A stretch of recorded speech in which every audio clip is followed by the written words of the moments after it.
Hey guys, this is Scholar General Bing. So in today's video, we'll be taking another look at the Ming Dynasty Shield Manual written by General Qi Jiguang.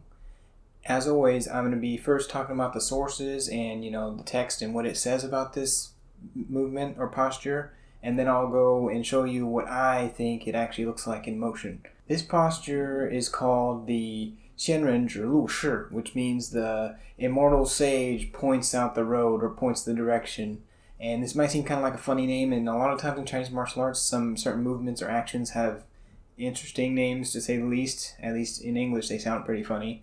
But there's a couple explanations for this. One is, it could possibly be connected to immortal character in like religion or possibly opera.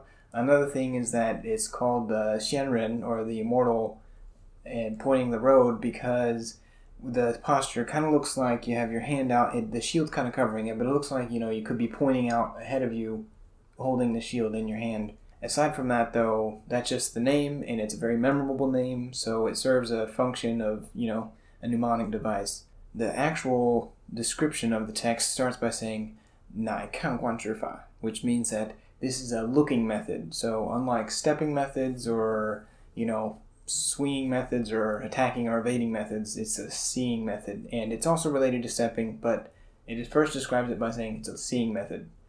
And after that it says 奥步指进指退, which means you use a crooked step or 奥步 in order to directly advance or directly retreat.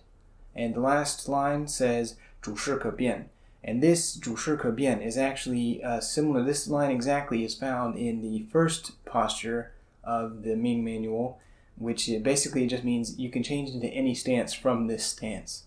So just like the raised hand stance, whenever you're taking the immortal points the road stance, you can also change into all the other stances. So it's a very flexible, variable type of position to be in. If you're really liking this video and these series, just please subscribe and like. It really helps out. And if you have any comments, make sure you comment down below. Now let's go outside and I'll show you how I think this move works. Alright, so the 仙人指路势 looks something like this. We have our shield out in front of us. This posture superficially looks a little bit similar to the first posture, which is the 祈效势, but the main difference here is in the legs. In the 祈效势, my legs are very narrow and close together, and here they're actually, separated, and I have my right foot in front and my left foot behind. The first line of text of the 仙人指路势 says 乃看观之法, which means that it's a looking method. And what that means is that you don't want to be using the shield and obstructing your own vision.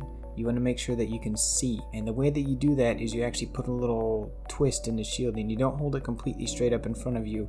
You actually tilt it slightly. You can see over the edge of the shield and actually see down at the ground in front of you a little bit. The second line of text is 奥步指进指退, like you use the 奥步 to advance or to step back. And what is 奥步 exactly? Now, in my own interpretation, 奥步 is about the relation of your hips to your feet. If I have my right foot forward and I lead with my right hand, I'm in like a bladed stance, or like a stance where my chest is kind of facing to my left. But an 奥步 is something more like akin to like a cross or something in boxing, where I take most importantly is actually my hip. If my right foot is forward, then my left hip also faces forward.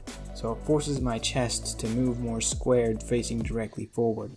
This is not just for one side, it's also for the other side. So, you want to make sure that your hips are square, whether your right foot is forward or your left foot is forward. And in my interpretation, that's kind of what an 奥步 is all about. The very last line of text for this passage says 主势可变, which simply means the 仙人指路势, this kind of walking method and looking method, can be used to translate into all the other postures that are in the manual.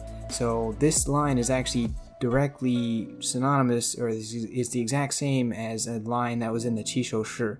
What I take that to mean is that the 祈效势 is the stance that you're in whenever your feet are close together, and whenever your feet are further apart, then you're in the 仙人指路势. By transitioning between the 起手式 and the 仙人指路势, we can actually get a lot of basic stepping techniques and methods that are found across systems. It's just that they're conceptualized into these two particular postures within the 纪效八势. Now I do want to say a little something about the sword in the 仙人指路势. Basically, our sword is held forward, kind of to the right of our face, and what's interesting about this is that I actually don't think you can make a very strong cut from this position. So in turn, I actually believe that the sword here is meant to be used defensively. Basically, because one of the primary roles of this posture is to be able to look and have good visibility, you actually will be sometimes exposing your face a little bit, because if you have a bigger shield, my shield is a little bit on the small side. If you have a bigger one, like, is depicted in the manuals, then you'll be exposing your face whenever you're trying to see what's going on. And it would be very simple for a spearman to thrust at my face and cause me to lift my shield up and then try to go around my shield toward my right, and that would be bad news unless I have a sword there ready to block it as soon as it tries to come in and get to me. So I see the 仙人指路势 as a way where you're ready to do anything and you're maintaining good visibility while also trying to protect yourself and using these type of passing footwork to get back and forth quite well. But you want to be facing forward at the enemy, ready to go to either side of the spear as it comes in. Alright everybody, thank you so much for watching. It really helps a lot. Please subscribe if you want to see more, and don't forget to, as always, stay sharp.